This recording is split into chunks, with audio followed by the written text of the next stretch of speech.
Perkenalkan saya Aninda Mawardi Nurhayati dengan NIM 20 208286. Di sini saya akan memaparkan tugas akhir saya yang berjudul Pengaruh Electronic Word of Mouth atau EWM dan Celebrity Endorser terhadap Purchase Intention yang dimediasi oleh Brand Image, studi kasus pada konsumen skincare di Yogyakarta.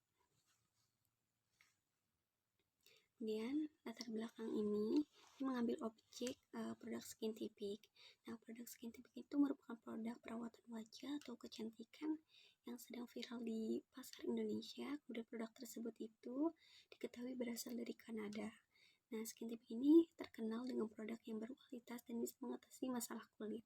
Produk skincare masuk ke Indonesia pada tahun 2021, tepatnya pada bulan Agustus, di mana produk ini mampu bersaing dengan produk pelembab wajah merek yang ada di pasaran.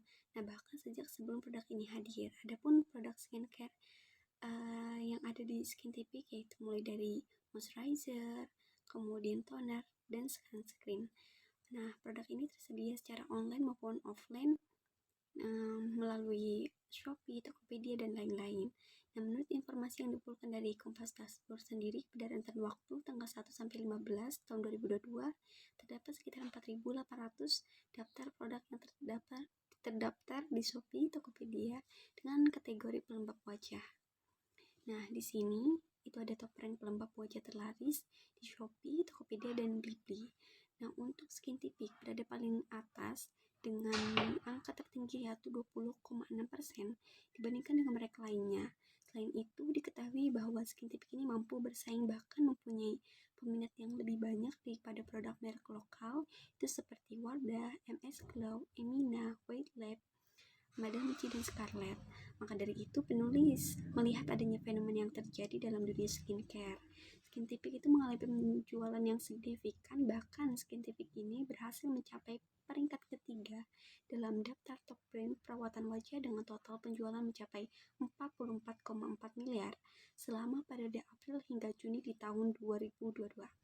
Kemudian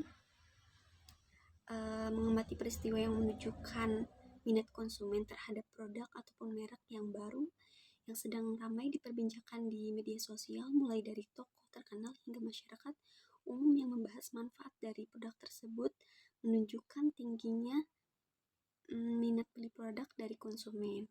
Nah, faktor yang dapat mempengaruhi minat beli atau purchase intention diantaranya yaitu celebrity endorser, kemudian electronic word of mouth, dan brand image. Nah, apa sih purchase intention? Itu adalah tindakan konsumen ketika mereka menunjukkan ketertarikan untuk memperoleh produk ataupun layanan. Itu menurut Nielsen 2011.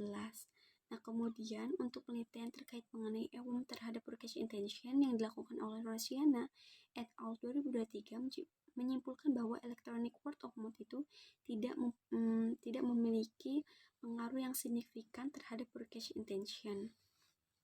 Kemudian selanjutnya di kerangka pikir dan hipotesis. Di sini untuk kerangka pikirnya yang pertama adalah EWM terhadap purchase intention, kemudian celebrity endorser terhadap purchase intention, selanjutnya EWM terhadap brand image, kemudian celebrity endorser terhadap brand image terhadap purchase intention.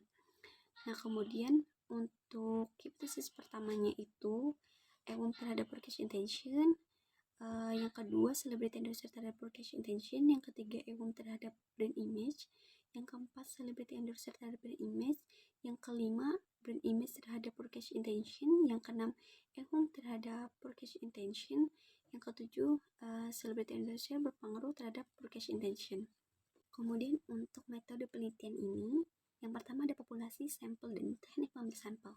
Nah, untuk populasi pada penelitian ini merupakan seluruh konsumen skincare yang berada di Yogyakarta, sedangkan sampelnya itu seluruh konsumen yang telah menggunakan produk skincare yang berumur berusia 17 tahun ke atas, dengan sampel berjumlah 105 responden, dengan teknik pengambilan sampel menggunakan non-probability sampling, dan kriteria konsumen yang pernah membeli dan mengetahui produk skincare.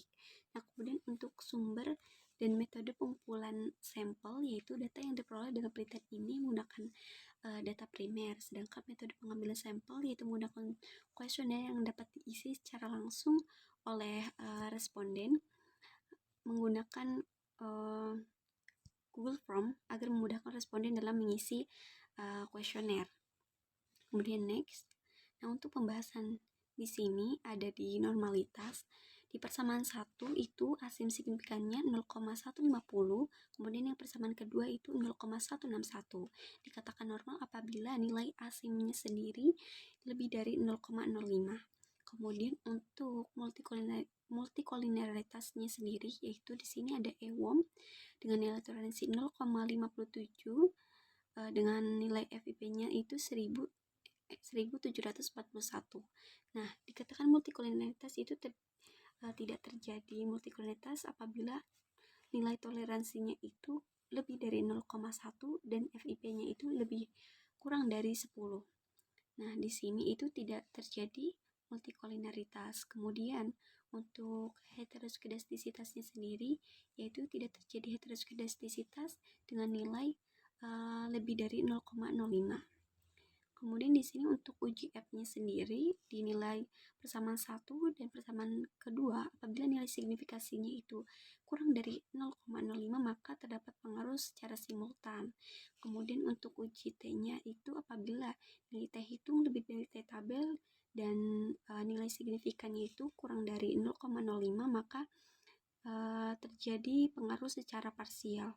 Kemudian untuk Sobelnya sendiri ini untuk nilai tes statistiknya itu 4946 untuk EWOM terhadap PI yang dimiliki oleh brand image. Kemudian untuk nilai tes statistik 5390 itu untuk celebrity endorser terhadap broadcast intention melalui brand image. Nah, kesimpulan yang didapat dalam penelitian ini yang pertama adalah terdapat pengaruh positif dan signifikan antara EWOM terhadap broadcast intention sehingga hipotesis pertama itu diterima. Kemudian yang kedua adalah terdapat pengaruh positif dan signifikan antara celebrity endorser terhadap broadcast intention sehingga hipotesis kedua itu juga diterima. Kemudian pengaruh positif dan signifikan antara EWOM terhadap brand image, hipotesis ketiga diterima. Kemudian keempat, adanya pengaruh positif dan signifikan terhadap celebrity endorser terhadap brand image. Kemudian yang kelima adalah adanya pengaruh positif dan signifikan antara brand image terhadap broadcast intention untuk hipotesis kelima. Kemudian yang keenamnya adanya pengaruh positif dan signifikan antara electronic word of mouth terhadap broadcast intention yang dimediasi oleh brand image. Yang ketujuh adalah adanya pengaruh positif dan signifikan antara celebrity endorser terhadap broadcast intention yang dimediasi oleh brand image sehingga semua hipotesis ini diterima. Kemudian untuk sarannya bagi peneliti sendiri, bagi peneliti yang akan datang disarankan untuk menambah variabel yang lain mungkin akan mempengaruhi hubungan antara EWOM, celebrity endorser, brand image, dan broadcast intention seperti faktor budaya atau demografis. Nah, kemudian untuk perusahaannya sendiri, bagi perusahaan perlu untuk meningkatkan EWOM, kemudian membuat konten yang ataupun iklan ya untuk ulasan secara mendetail dengan bantuan selebriti yang bisa terpercaya. Kemudian perusahaan juga perlu mendorong selebriti itu untuk menggunakan produk skincare secara rutin, kemudian membagikan pengalaman tersebut di media sosial. Kemudian untuk brand image-nya sendiri, perusahaan itu perlu memiliki iklan yang lebih luas dan intensif di berbagai media sosial. Yang terakhir, di broadcast intention, perusahaan itu perlu meningkatkan kepuasan dan kepercayaan konsumen dengan cara memastikan bahwa produk skincare ini selalu memenuhi dan melebihi harapan konsumen dalam hal kualitas dan hasil. Nah, itu saja untuk pemaparan tugas akhir dari saya. Kurang lebihnya mohon maaf. Wassalamualaikum warahmatullahi wabarakatuh. Salam dan bahagia.